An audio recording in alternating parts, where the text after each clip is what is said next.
Assalamualaikum warahmatullahi wabarakatuh. Pada video kali ini, saya akan menjelaskan salah satu materi pembelajaran akidah akhlak pada kelas 3 MI, yaitu materi akhlak terpuji. Untuk memenuhi tugas UTS saya, yaitu dalam matkul pembelajaran akidah akhlak di MI atau SD. Hai teman-teman, baiklah di sini saya akan menjelaskan materi tentang akhlak terpuji. Kira-kira teman-teman sudah tahu apa belum sih? Apa saja akhlak terpuji ini? Nah, di sini saya akan menjelaskan akhlak terpuji yakni sikap taat dan patuh. Silahkan disimak ya. Nah, untuk perilaku taat sendiri, perilaku taat dapat diartikan sebagai patuh. Taat adalah upaya untuk mengikuti segala sesuatu. Lalu, kepada siapa sih kita harus taat dan patuh? Yang pertama, kita harus taat dan patuh kepada Allah dan Rasulullah.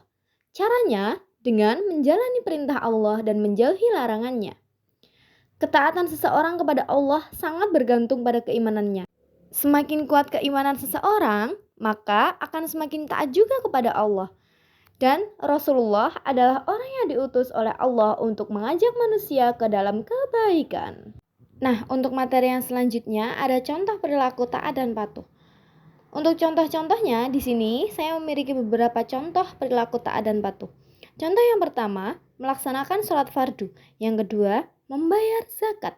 Yang ketiga, melaksanakan puasa Ramadan. Yang keempat, menunaikan ibadah haji. Lalu yang kelima, berbuat baik dan berbakti kepada ketua orang tua.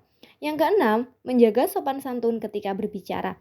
Dan yang ketujuh, jujur dalam melaksanakan amanah. Yang kedelapan, sabar ketika tertimpa musibah. Lalu yang terakhir, bersyukur ketika mendapat rezeki. Nah, itu tadi adalah beberapa contoh perilaku taat dan patuh. Lalu untuk materi yang selanjutnya yaitu taat dan patuh kepada orang tua. Kita harus taat dan patuh kepada kedua orang tua, karena orang tua selalu memberikan kasih sayang yang tak terhingga kepada kita. Mereka merawat dan membesarkan kita dengan penuh kasih sayang. Karena didikan kedua orang tua kita dapat menjadi orang yang berguna dan bermanfaat bagi masyarakat dan lingkungan sekitar. Nah, di sini saya punya salah satu contoh perilaku taat dan patuh kepada orang tua, yakni meminta izin.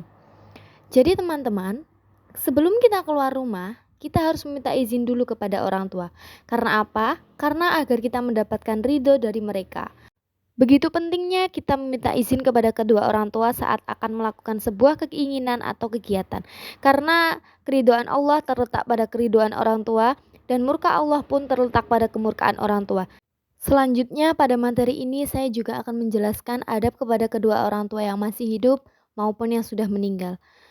Untuk adab kepada kedua orang tua yang masih hidup ada beberapa, yakni yang pertama, mendengarkan dan melaksanakan setiap nasihatnya.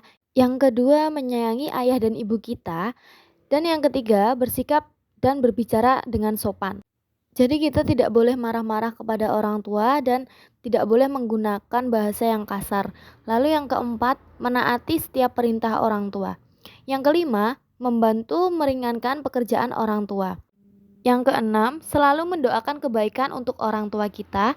Dan yang terakhir, membuat orang tua bangga dan gembira dengan perbuatan kita. Maka dari itu, kita harus melakukan perbuatan-perbuatan yang terpuji. Karena orang tua akan bangga dan akan senang sekali ketika melihat anak-anaknya melakukan perbuatan yang terpuji. Adapun adab untuk menghormati orang tua kita yang sudah meninggal, yakni yang pertama, selalu mendoakan kedua orang tua setelah selesai sholat. Yang kedua, tidak memutus tali silaturahim. Dan yang ketiga, meneladani sikap dan perilaku yang baik, serta melanjutkan cita-cita dan perjuangan yang pernah mereka lakukan.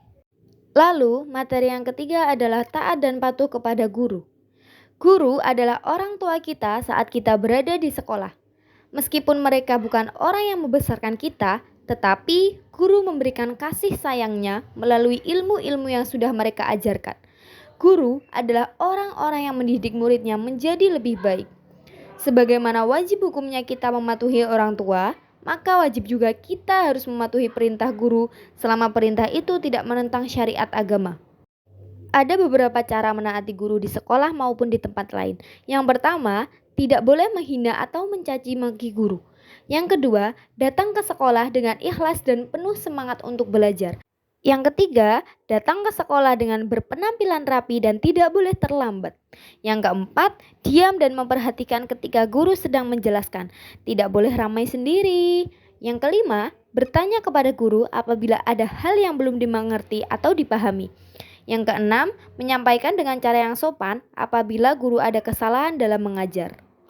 Nah, untuk materi yang terakhir, yaitu hikmah bagi seseorang yang taat dan patuh. Ada beberapa hikmah ketika kita bisa menjadi seseorang yang taat dan patuh.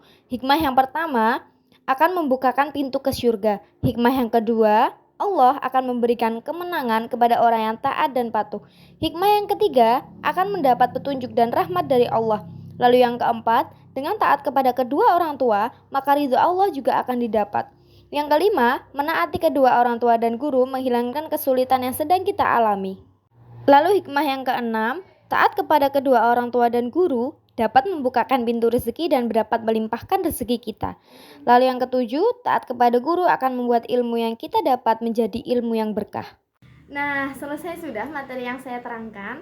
Semoga materi yang saya terangkan bisa membantu teman-teman dan anak-anak dalam mempelajari dan juga memahami materi ini. Mohon maaf bila saya ada salah tutur kata. Wabillahi taufiq wal hidayah. Wassalamualaikum warahmatullahi wabarakatuh.